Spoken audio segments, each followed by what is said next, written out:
Hey everyone, welcome back to my channel. And today I have another sourdough discard recipe for you. I have been craving a good pound cake, just a basic pound cake with fresh berries on it. And maybe it's because I'm craving spring, but I am. And my friend gifted me this beautiful bump pan. Apparently it's like pottery. It's made in, let's see, Emily Henry, whoever she is, in France. And it's stunning. It's beautiful. I think she thrifted it. I'm pretty sure she thrifted it. And she gave it to me, and I want to make it in this. And I just envision like strawberries, raspberries, blackberries, and blueberries on this with some of my discard. I have tons of discards, so I want to use it up. With discard, it's basically the sourdough that you discard maybe in the beginning when you're starting your sourdough, or you just have an excessive amount, and when it's really heavy, it's hard for it to grow and multiply for you to bake fresh bread or use it for a leaven agent, meaning anything to rise like bread and breadsticks, rolls and things of that nature. So we're gonna use that in this pound cake and serve it with berries and a hot cup of coffee or tea. Sounds amazing to me. But let me show you the ingredients we're going to use. Here, I am using this pure vanilla. I actually got this in Mexico several years ago, I think in 2022, and it's still going strong. And it's wonderful and amazing. So we're going to use that. We're going to use 2 cups of all-purpose flour, 2 cups of good sugar. We're going to use a tablespoon of baking powder and a teaspoon of salt to give it that rich flavor, some cream cheese, plus it gives it a little extra protein because when you eat sugar, you gotta have protein.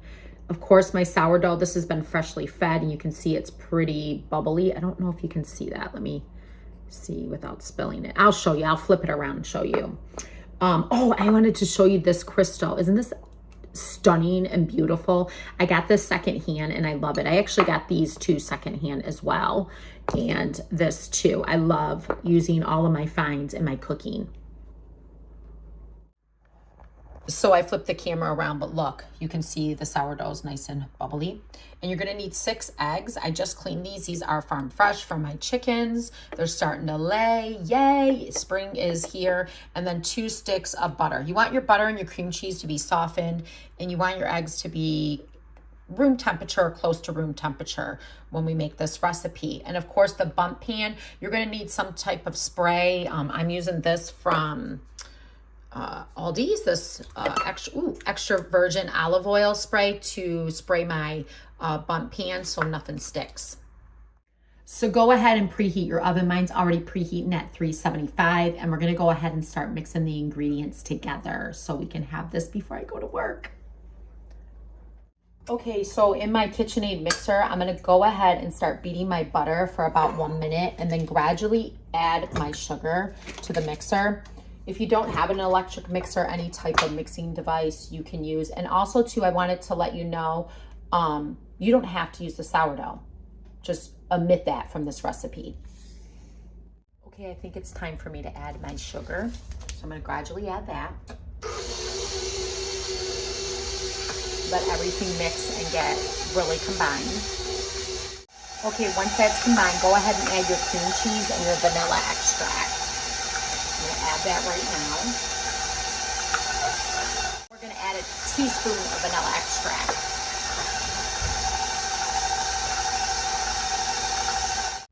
Now we're gonna go ahead and crack 1 egg at a time in the mixer and mix in between. So I'm gonna crack 1, then another, keep mixing and so forth till we get through all 6.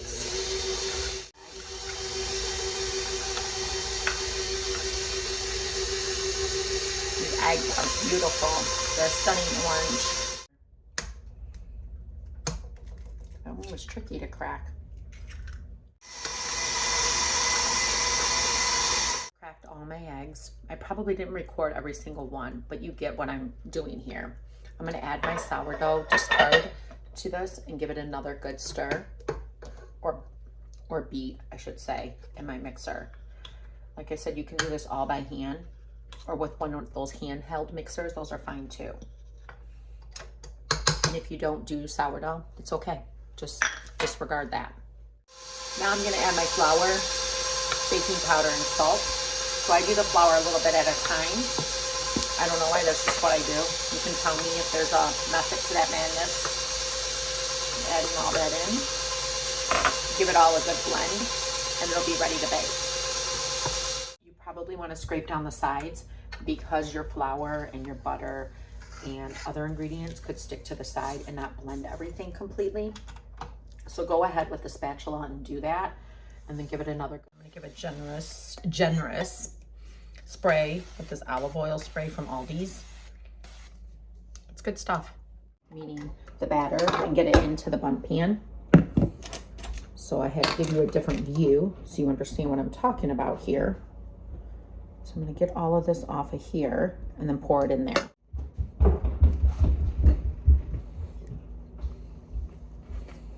I'm going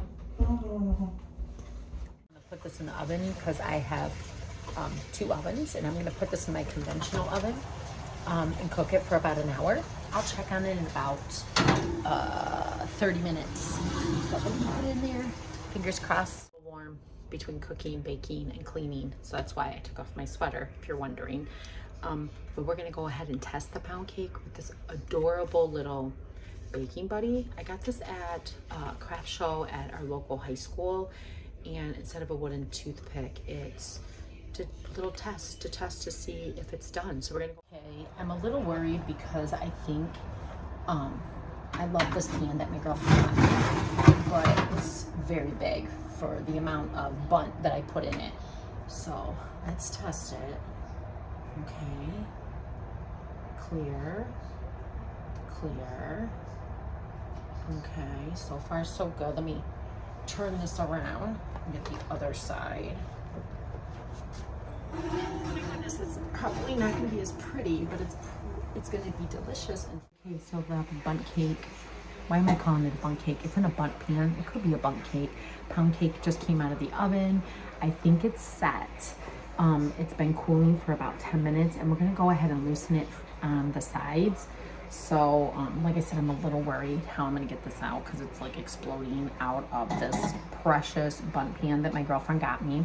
So I'm going to take a butter knife. You can use a spatula too to loosen up around the sides, and then we're going to flip it and let it cool on a cooling rack. So let's see if I can try to loosen this on the sides. I mean, it may not be pretty, but hopefully it's still tasty. Okay, here goes nothing. I think what I'm going to. Okay, and not bad. A little wobbly. Looks more like a volcano than a perfect bundt shape, but I can live with that. It's steaming. I'm gonna go ahead and cut this and see how it looks inside.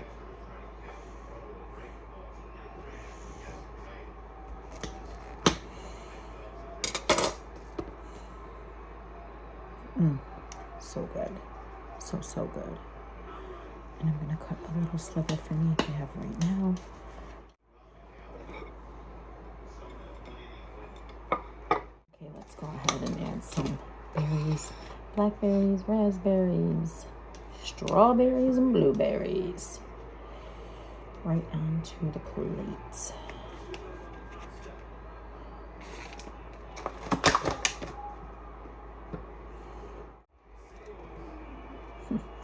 Very colorful. And there you have it. This is gonna be so good, so light, so yummy, with a hot cup of coffee. Enjoy.